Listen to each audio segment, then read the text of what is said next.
Julian Barnett from the very centre of London. But where in the centre am I? Any idea? Let me give you a clue.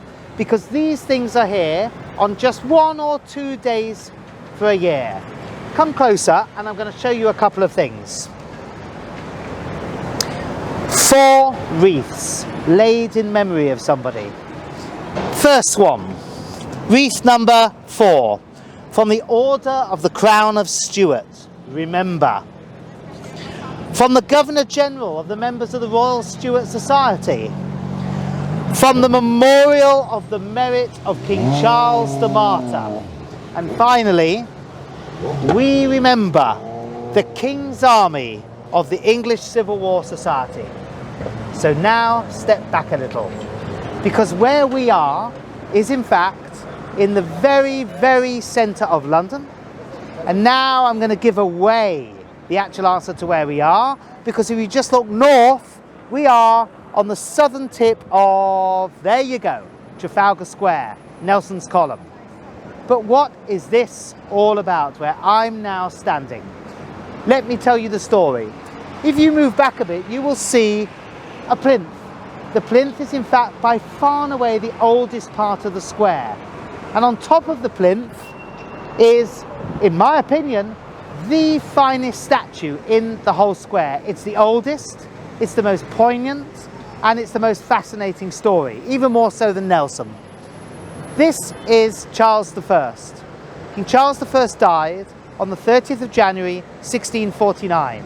In fact, if you look down the street, down Whitehall, straight down to Parliament Square, you will see one building there with 2 stone towers on them. Now, look at the next building on, a lower building, white stone. That is the Banqueting House. That is where, on the 30th of January of that year, 1649, Charles I walked out onto the balcony to a specially built platform and, in one fell swoop, had his head removed. That was the end. That was the first and only time that this country has got rid of a monarch. And from 1649 to 1660, this country was a republic under the rule of Oliver Cromwell. Why have I brought you here first, in Trafalgar Square, to this particular spot? Because the purpose of this 3-part tour of Trafalgar Square is to say to you that this square has so many parts to it, so many facets, that number one, it will be impossible to do them in just one tour. But number two, I want to take you to somewhere familiar, Trafalgar Square. We all say we know it. We all do know it. But I want to then turn it on its head and show you how even the most familiar of London sites is absolutely ram-packed with the unfamiliar. In other words, I want to turn it on its head. And I want to challenge you, the viewer, to see London in a completely different way. I'm going to be doing that quite a lot over the next weeks, over the next many podcasts that I'm going to be producing, because I want to do that. I want to sometimes show you something completely new in London that you will have never seen, that you will have never heard of, and sometimes I want to take you to somewhere utterly familiar that you think you know, but then I want to show you a different side. So let me just tell you a little bit more about this sculpture. It is the oldest bronze in the square, because Trafalgar Square dates from the 1840s. This bronze is from the 1640s. Look closely at that bronze. It is really fine. It is of a horse, of course, and Charles I is sitting atop the horse. Look at the fineness of that bronze, and I'm going to show you other bronzes in the square later, Victorian and Georgian bronzes, and you will see how fine this figure is. The other thing I want to point out is look at the size of Charles I. He's a tiny little man. Look at him. There's this horse, which was actually not such a big horse anyway, and there is the king on top of a relatively small horse, and still he's this diminutive size. Charles I was very conscious of his small size, so conscious that almost all images of the king, all sculptures, all paintings, all pen and ink drawings of the king show him either on a horse, which gives him height, next to children, which gives him size, or standing next to a column, which again gives him a sense of perspective and height. But all credit to the king, that in a way, although he was conscious of his size, he didn't insist that those that sculpted him made him larger than he was. So there he is, sitting atop. What direction is he facing in? Of course, the direction to where he eventually died. But really, that's the direction down towards Whitehall Palace, which is where he was based at that time. Because monarchs at that time weren't living in Buckingham Palace down the road, they were based at Whitehall Palace. So, we've established this part of the square. But you will see that all the people just pass. Hardly anybody actually looks up at this most old sculpture in the square. Yet, it is such a poignant story to do with the square. Let me now take you a little bit further, because I mentioned that this is the centre of London, and this truly is the centre of London, because this is where all parts of London are measured. So, completely ignore things you've heard like, every measurement in Britain comes from Hyde Park Corner. Not correct. Every measurement in Britain comes from the front of Buckingham Palace. Not correct. Every measurement in Britain, every measurement in London comes from this point which I'm going to show you now, and I'm going to tell you the story behind that. Come and have a look at this remarkable plaque in the floor just in front of the statue of Charles I.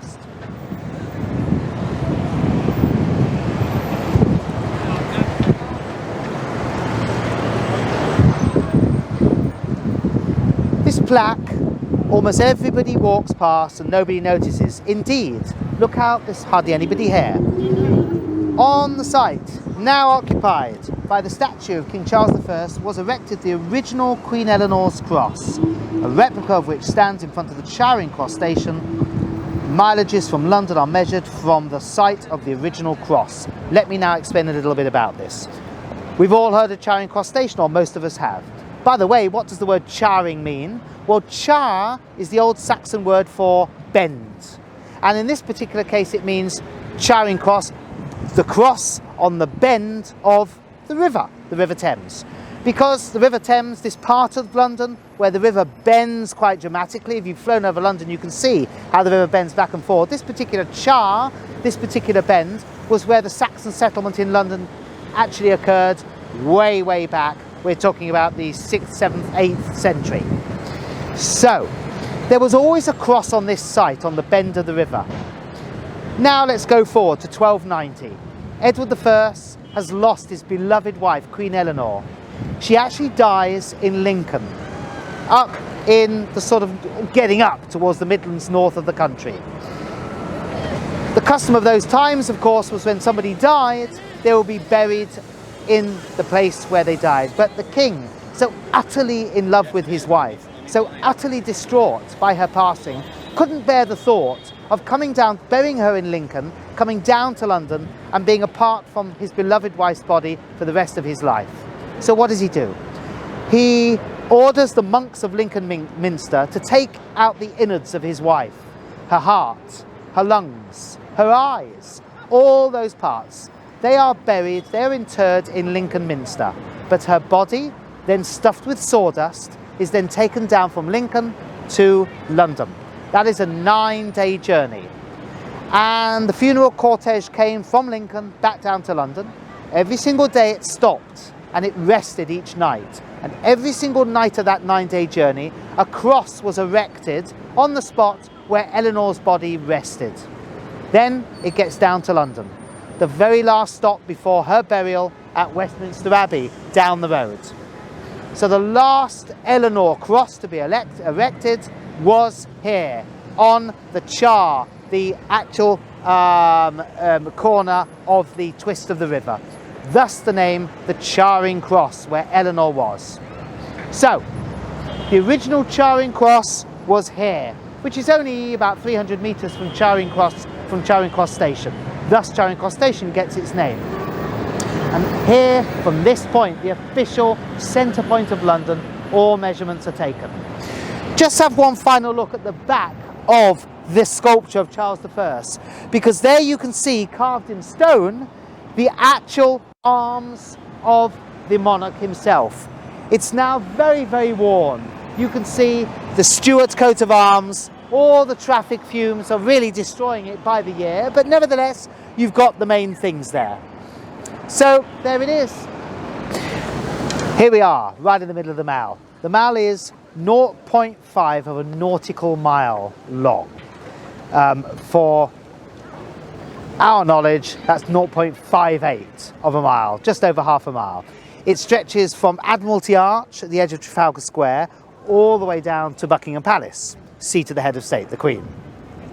On this particular day, which is the 1st of February 2020, the Mall is fully decked out in Union flags. The reason for that is, of course, this is the day that follows the day that the UK left the EU. So the Mall was decked out in flags for that reason. Yesterday, the 31st of January, and today, the 1st of February.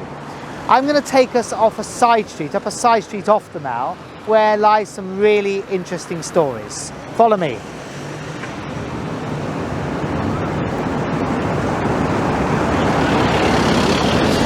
So we are walking from the Mall.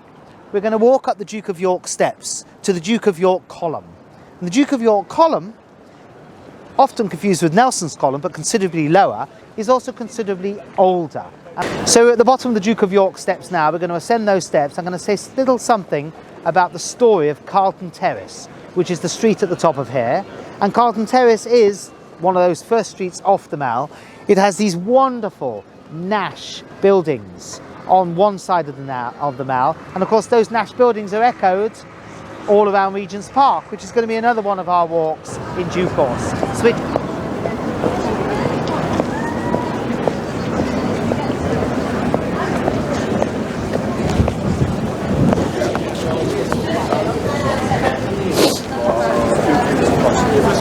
Oh, the grand old Duke of York, he had 10,000 men, he marched them up to the top of the hill and he marched them down again, and when they were up, and when they were down, and when they were halfway up the hill, they were neither up or down.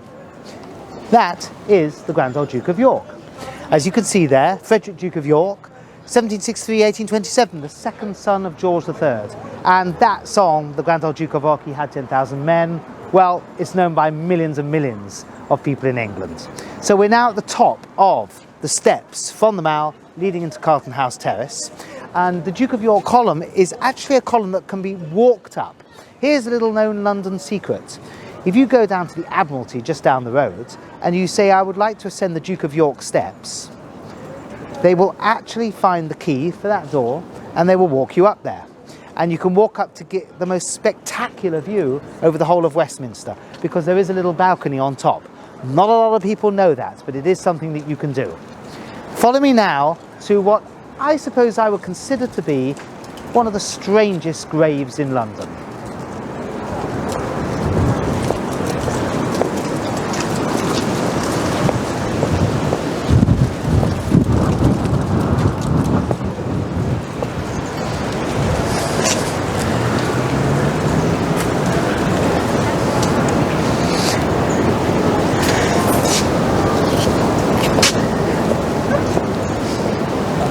Okay, and here it is. So here is a real London peculiarity.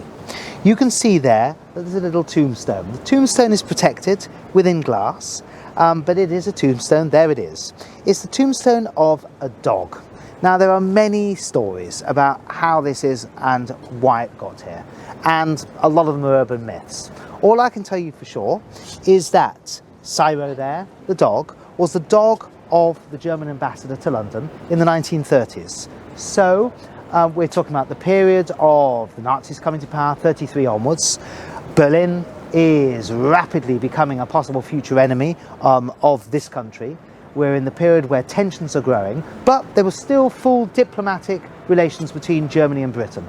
And the German ambassador lived just down the road here, further down Carlton House Terrace.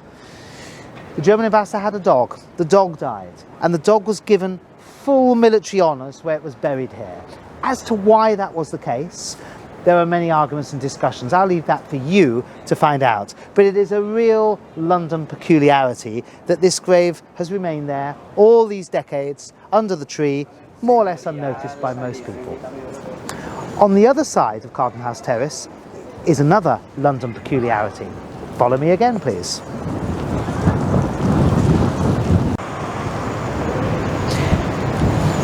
This is the august Athenaeum Club.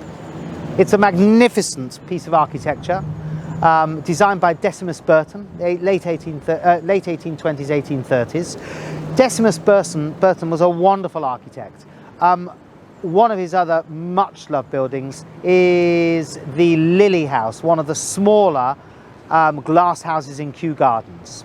The Athenaeum serves the purpose it was built for. It was built as a gentleman's club, and it remains a gentleman's club, one of the most exclusive of all of London's gentlemen's clubs. And of course it sits at the corner of Waterloo Place and Pall Mall, not to be confused with the Mall, Pall Mall. And along Pall Mall are many other clubs, the RAC, the Reform Club, and so on. But the Athenaeum is, I suppose, the monarch of the clubs. And I'd like to show you something that sits right in front of the Athenaeum that so many people just walk past, but it has a really nice story attached to it. Okay. So now, here I am right in front of the Athenaeum, but now look down, because there's these rather peculiar steps. These are mounting blocks, and they were designed for that exact purpose, for mounting one's horse. Why are these mounting blocks here? Well, they're here because they were for one particular person that used to use them, who used to lunch every day at the Athenaeum. And they were put here for the Duke of Wellington. Duke of Wellington, victor of the Battle of Waterloo, great British general, and so on. But he was also, of course, Prime Minister. Not as successful a Prime Minister as he was a general. He was once renowned to have said after his first cabinet meeting, he was of course used to giving orders and used to running things in a military fashion. After his first cabinet meeting, he was renowned to have said, extraordinary things, these cabinet meetings. I give them their orders, the ministers, and then they want to sit and discuss it. So he didn't quite get the hang of parliamentary politics. Being Prime Minister, he lived just over, there at number 10 Downing Street. But every single day, he used to come over after a morning governing. He used to come over on his horse, lunch at the Athenaeum, have a game of bridge, then come out of the Athenaeum after a lengthy lunch and a drink, mount his horse, and go back to do a bit of governing late afternoon. Not the sort of way that Prime Ministers lead their lives now, but it's a bygone age. But these were his mounting blocks. Here they still stand, and I'll just show you on the other side, just to prove the point, the actual plaque that was put on them some years later in rather grand Wellingtonian fashion. This horse block was erected by desire of the Duke of Wellington, 1830. Isn't that lovely? So where am I? I feel that this could be so many planned, elegant European cities. It could be Vienna, it could be Paris. Look, the symmetry. Look at the fact that you've got the sculptures in the middle, you've got the buildings on either side, really beautifully proportioned. But of course, we're in London, and this is Waterloo Place, built to commemorate the Battle of Waterloo, and it feeds into the memorial to the Crimean War, and feeds up, of course, to Piccadilly Circus at the end. The giveaway, of course, is the red double-decker bus. Only in London do you get those, really. But this is Waterloo Place. It's one of those few glimpses of what London might have looked like if there had been a Haussmann in London to replan the city, if there had been an Emperor Napoleon who would have said, we're going to do away with the old medieval city and we're going to plan a city and really build a beautiful planned city.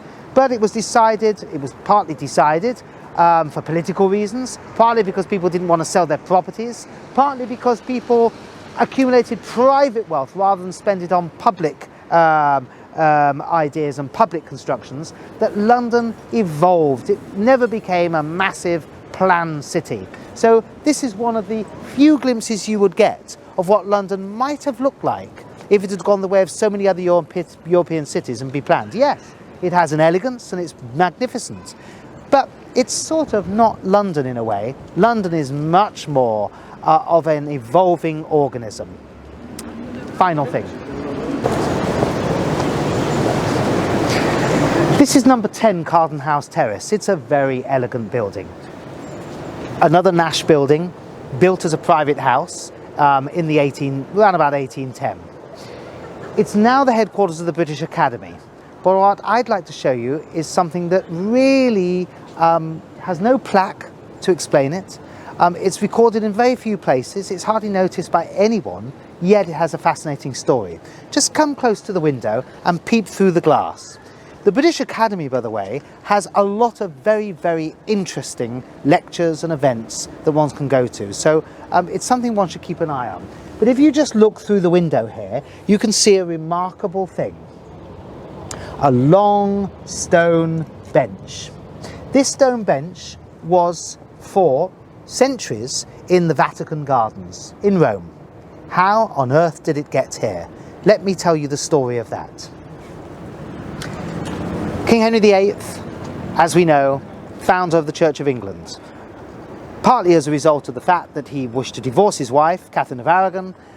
He wished to produce a male heir. His Catholic wife, he being Catholic as well, he was unable to produce that male heir, that healthy, living, surviving male heir.